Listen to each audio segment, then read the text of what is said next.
Quintin Farms is a hydroponic urban farm right here in Charleston that practices organic and sustainable methods by growing lettuce, herbs, and more. Today, I talk one-on-one with the founder and CEO of Quintin Farms, Hamilton Horne, for this edition of Quintin's Close-Ups. And if you haven't already, subscribe to my YouTube channel and like Quintin's Close-Ups on Facebook. Hamilton Horne, welcome back to Quintin's Close-Ups. Thanks, Quintin. Thanks for having me again. Oh, I appreciate it greatly. Needless to say, you are the founder and CEO of Quintin Farms, which is a hydroponic farm located here in Charleston. You also are an urban farm that practices organic and sustainable methods in growing lettuce, herbs, edible flowers, leafy greens, wasabi, and so much more. Yes, sir. What's new? What's now at Quintin Farms?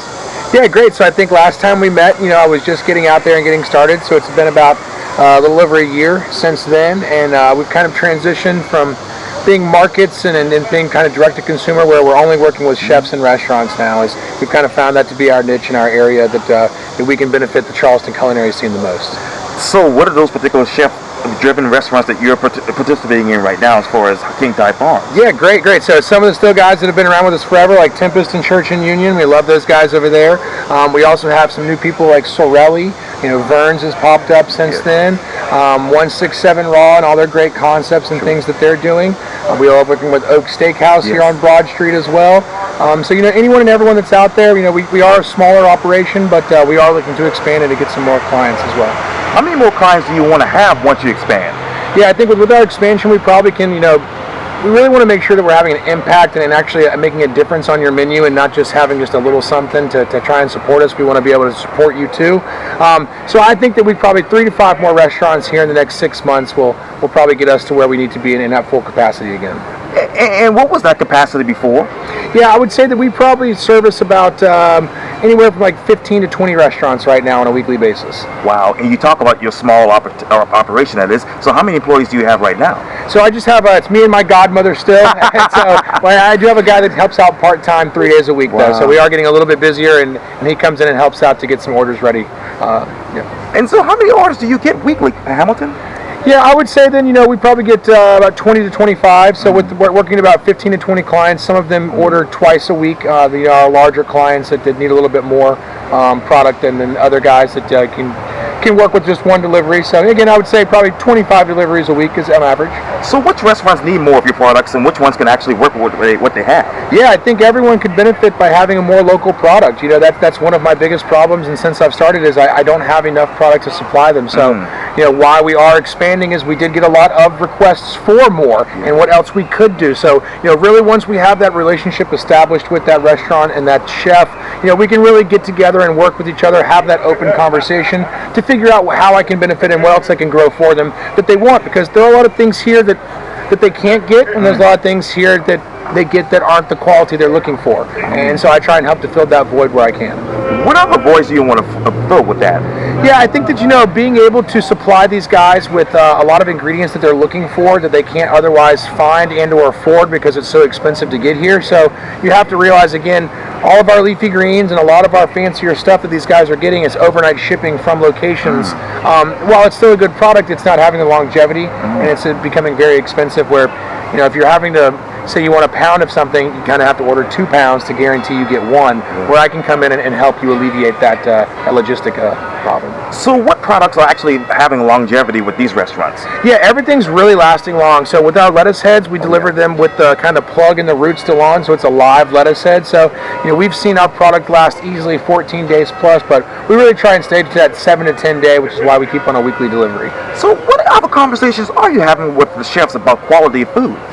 Yeah, it's actually really eye-opening to see what problems that they're having, and when you have that open dialect and conversation with these guys, they're going to tell you their pain points and what's really hurting them and what can help them and alleviate the stresses that they are having. So it can be something simple as Thai basil, yes, or it could be something as complicated as tangerine lace or corn shoots or the wasabi arugula, right, or something like that. So I think it's just very important to talk to them and to listen to them, and that's what we've been trying to do at Quintin Farms, and we really want to make sure we're listening to them and delivering what they need and what they're looking for, not just kind of what you're seeing everyone else kind of produce.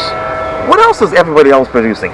Yeah, we see a lot of other people producing, a lot of root vegetables and a lot of things. So, you see the seasonality of what we're doing, and which is why we always need our traditional farmers to provide us with all of those great nutrients and those great products and produce there. So those are some things that I can't do that they can, still have to offer or get those offerings from traditional farmers. And this is a silly question, Hamilton, but how many traditional farms do we have locally? Yeah, so that's another big thing too. Everyone's always saying like, oh, we've got so much, and a lot of farmers I know, they do struggle with selling products and getting things out there, but we're not feeling anywhere near the amount of demand that we have here in Charleston for local farmers. If we were to go only South Carolina, we could never supply that. Like it's very, very difficult for us, and I think a lot of people have misconceptions about exactly the amount of stuff we can produce and what we're producing.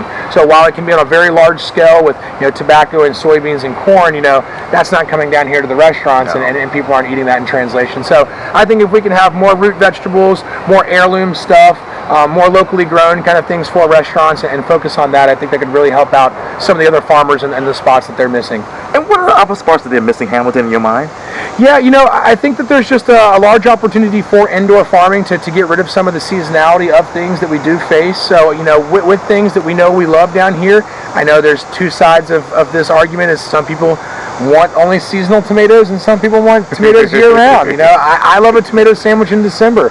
So, if you have an indoor operation along with, traditional farming, I think that's the best way for us to move forward and to combat these issues that we're having with logistics and getting food this far. And then when we have scarcity of products, it's tough when you have 90% of all your leafy greens in one area and they get hit with something, then everyone's hurt. If we can kind of compartmentalize that and break that up into regions of the United States, I feel like it'll alleviate the logistics and having to put 18-wheelers on the road and sending those cars and trucks and planes and all that emissions we're putting out. And then also, again, the longevity of the product. I think we can cut down on a lot of waste if we're giving you a product that's better, that lasts longer. So, you don't have to throw that bag of spinach out of your fridge every single week, and maybe it can last 2 weeks if you're buying it locally. Exactly right. Yes, sir. So what regions will be ideal for that?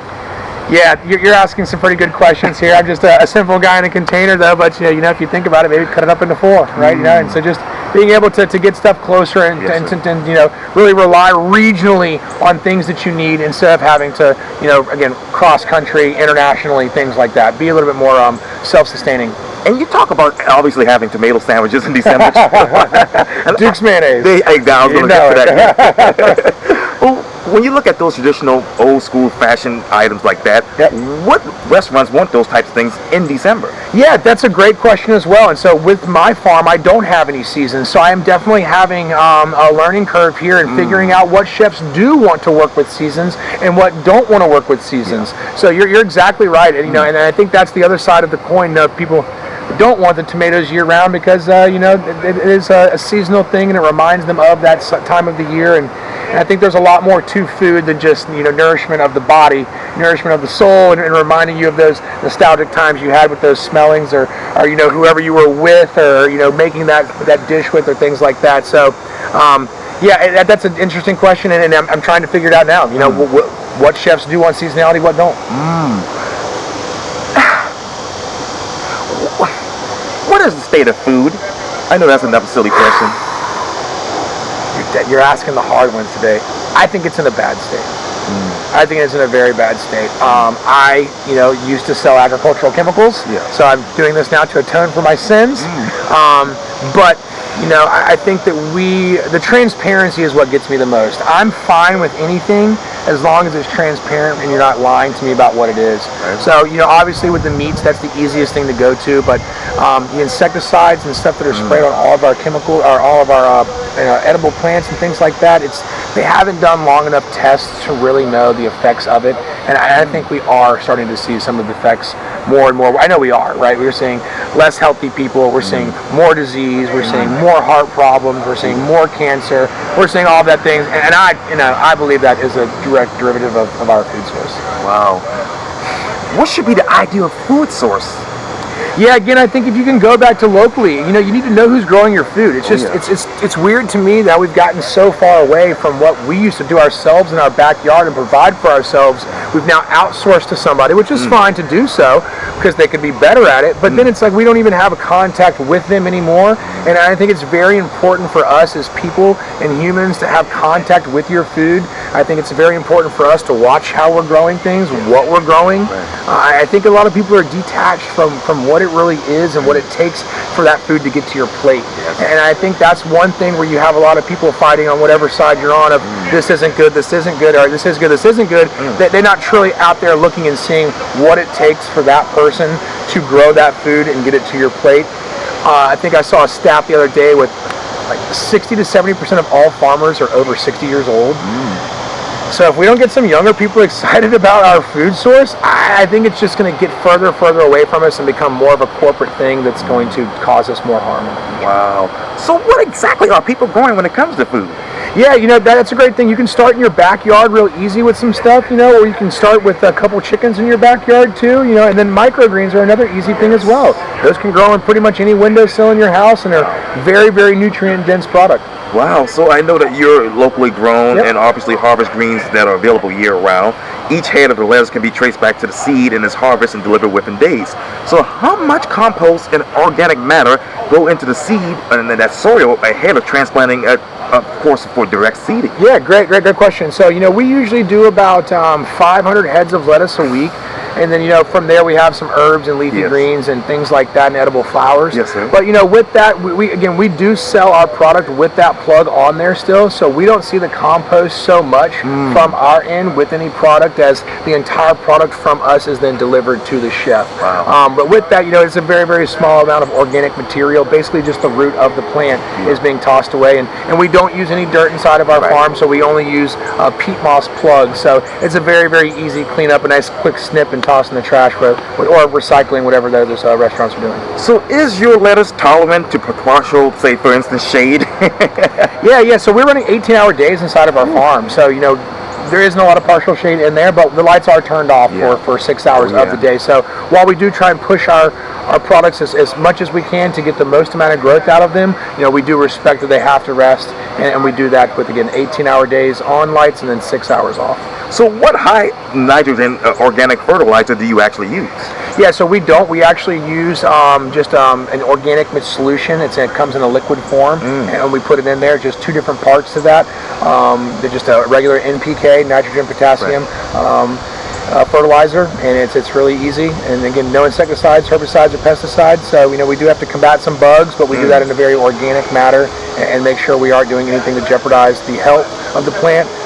And again, a lot of these people in these companies will say you can spray this on there and it's still edible, but we're not even doing that. We're making sure we're not spraying anything on those to prevent that. And I know in many cases hydroponic growing systems are used for controlled environment agriculture to ensure that the plants receive optimal nutrients, that is, and water needed to produce an ample crop. Yep. So how does that hydroponic vegetables taste, say, differently? Yeah, I think it tastes a million times better. So going back to this, and I know we keep saying it, but getting those greens in transit and getting them over to us, they're going to lose 60% of their water content in that transit. So if you're spending 3 to 5 days before it gets to you, losing 60% of your water content, I saw a study recently too, is you're having to eat almost like double 2.5 times the amount of apples you were back 75 years ago to get the same amount of nutrients. And so I think that's where we're losing a lot of nutrients in transit, where I can offer you something that's harvested the same day within hours it's in the restaurant's hands or chef's hands, and you're going to have a lot higher water content, which is going to translate to nutrients and then also flavor. So let me ask you just the obvious question: what is that ideal water quality for these businesses? Yeah, so we keep a nice pH in there. We have a nice little water softener, so we don't have too much in there. We have good water here, and so we just do keep an eye on that it is soft enough and that the pH is regulated. But with that, we are able to deliver that product to the chefs in a high quality product. And how many more chefs do you want to take on? I know we asked this earlier, but what would be ideal for you right now? Yeah, I'd love to take over, and do a little bit more in the region. We saw Vertical Roots just shut down, which was, a really shocker for everyone here, and they were doing a lot. And so, I think it's a very fine line where we have to find a sustainable way to grow stuff indoors, and it'd also be profitable for these businesses to stay open. Wow. So when it comes to profits, how does that match your budget? Yeah, we're doing great right now, and we're able to expand, but ultimately we would like to grow bigger and really be able to offer a lot more to all the restaurants here, and not just 20 to 25 and a handful of them. So in the future we hope to get larger and to do bigger things. Now, do you want to expand your farm? We do, yeah. We're here in Charleston. We want to stay here in Charleston, and we'd like to expand more. And again, we want to stay urban and close to everybody too. So I think staying up the peninsula, we're in Park Circle right now. Yes, staying somewhere around there on this side where the majority of the restaurants are is important to us. Wow. Quintin Farms founder and CEO, Hamilton Horne, thank you for your time. And again, welcome back to Quintin's Close-Ups. Thanks, Quintin. Have a great day. Likewise.